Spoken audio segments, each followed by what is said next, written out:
ប្រាប់ហើយថាអំបោះឆៅគឺបែបនេះអូពេញណាស់បាទចូលរង្វង់ភ្នែក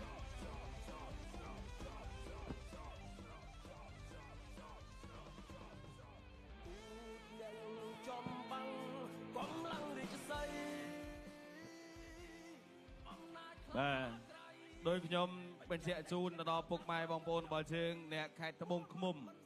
បាទអញ្ចឹងឯណាចាប់កន្លែងបានមុនបាទទស្សនាច្បាស់ល្អចាប់កន្លែងបានមុនបាទនេះរូបភាពយឺតទៅហើយដំរីថ្វាយផ្កាមួយចូលឆ្វេងថែមស្ដាំនឹងមួយជើងទៀតនៅកន្លែងហ្នឹងអ្នកចូលដំរីថ្វាយផ្កាបន្ទាប់មកទៀតមកបាទគាត់វាយឆ្វេងថែមស្ដាំកាប់មួយជើងខាងក្រោមទៀតបាទសវណ្ណងាក្រវីក្បាលបាត់ហើយបាទកន្លែងនេះបាទទឹកទី1